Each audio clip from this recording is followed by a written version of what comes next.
Chapter 23, this is the second video in this particular discussion. We left off talking about variation.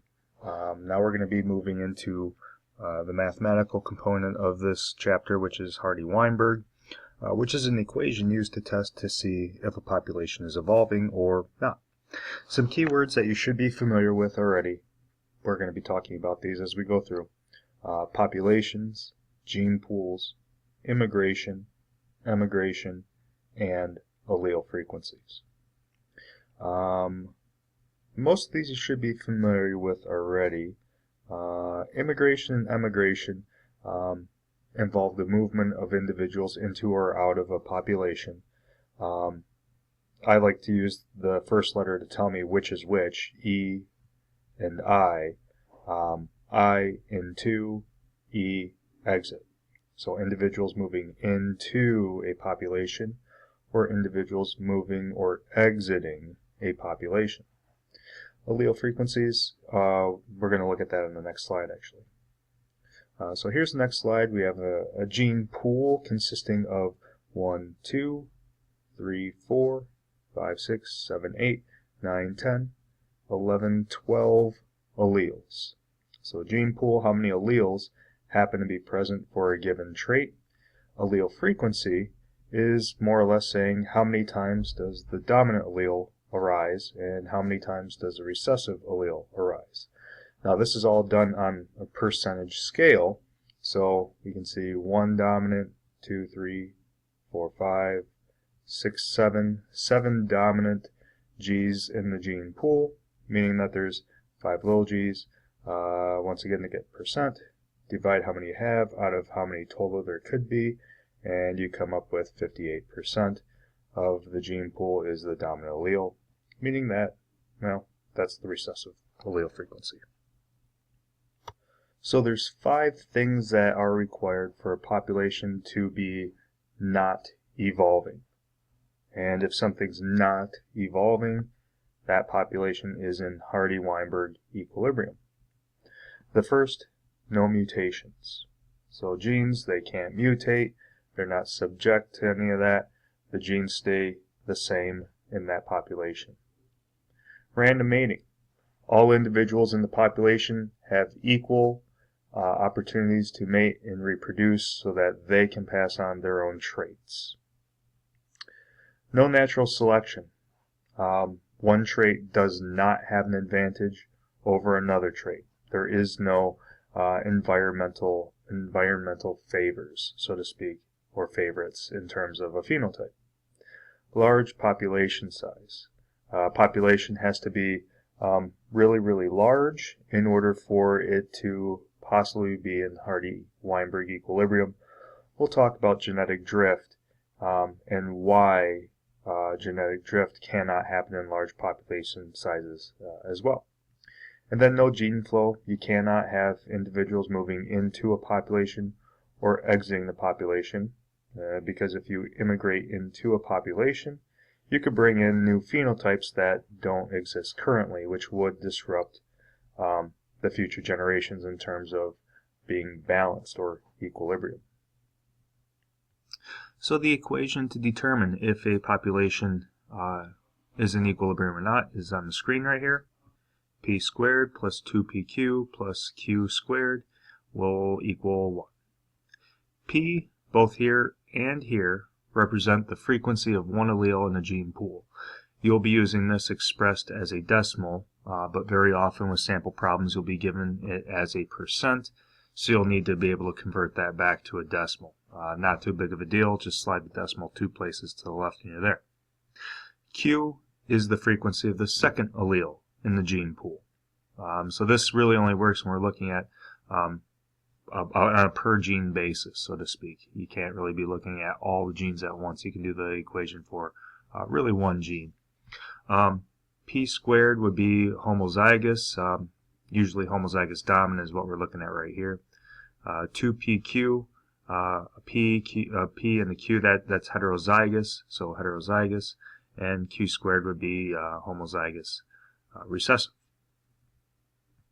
We're going to look at a few sample problems so that we can get accustomed to using this particular equation. The first is looking at a population of flowers with 500 plants. 320 of those plants are red, 160 are pink, and 20 are white. So we need to calculate the allele frequency of each of those. Our sample shows incomplete dominance, and we know that because there's a hybrid phenotype, pink. So the two alleles we're going to be using would be for the red and for the white. Since those two blend to get the hybrid pink, we know that pink is the hybrid. So we'll use CR and CW. The C right here, don't get confused by that. That simply means we're looking at the same trait. We're looking at the color. We're using R as a capital letter because red is dominant, so to speak, but so is white. And keep in mind, when we're using traits, whatever the dominant allele is gets a capital letter, but since they're both sort of dominant, they both get a capital letter with their respective letter that starts a particular color. So this just shows a little bit of unity between those alleles. And individuals that are red are going to be homozygous red. Individuals that are white are going to be homozygous white. And the heterozygous for color will be pink. And each plant, we know, contains 1, 2 alleles. So how many total alleles are in the entire population? Well, let's take what's given with the problem. There's 320 red plants, and each one of these red plants are C big R, C big R. So 320 times 2 gives us 640 of those CR alleles. 20 are white, and we know white is big W, big W. So 20 times 2 is 40 of those. Well, what about the heterozygotes? Well, we know they have 1 CR and 1 CW, and there's 160 of those, so there's going to be 160 of these and 160 of these. Adding it all up, in that gene pool there are 800 of these alleles and there are 200 of those alleles. So to get the frequencies, keep in mind we take a division. How many do we have out of how many total?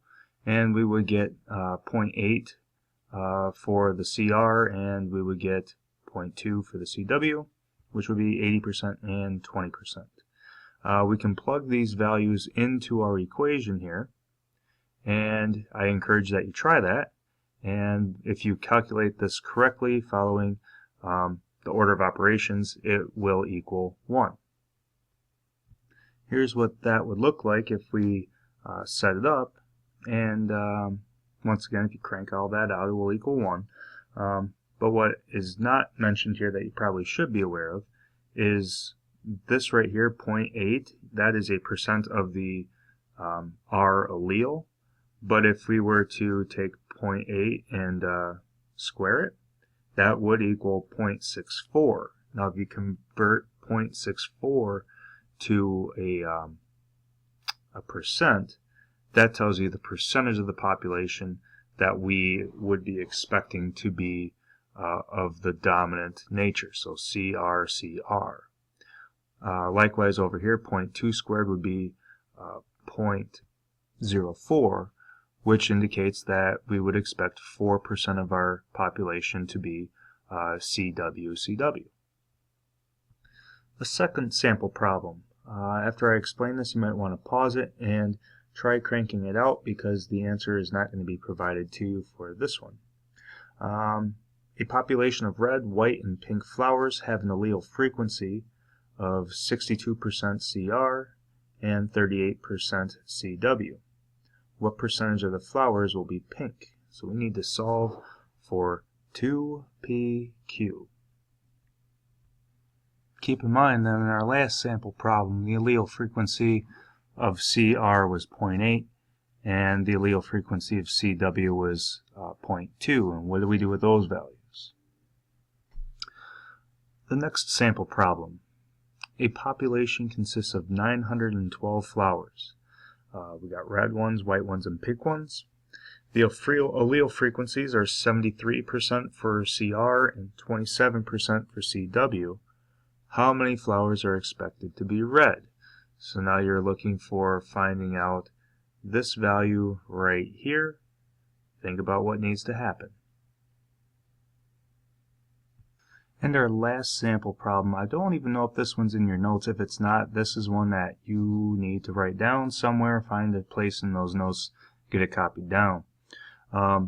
There will be a question similar to this one in your Chapter 23 review that I'll be looking for shortly. So what you do with this one to figure out if a population is evolving or not, you know, or you're given what how many individuals are of each genotype, and you can figure out the allele frequency, and if you plug that allele frequency back into our Hardy-Weinberg equation, you'll get a value here, here, and here, and that will tell you what percent of the population you would expect to be P, what percent of the population you'd expect to be Q squared, and what percent of the population you would expect to be 2PQ. If your values, observed values, 32, 32, 32, significantly deviate from what is expected here, here, and here, your population is said to be evolving. So try that one out, see what you come up with, see if you can figure out if this population is evolving or not.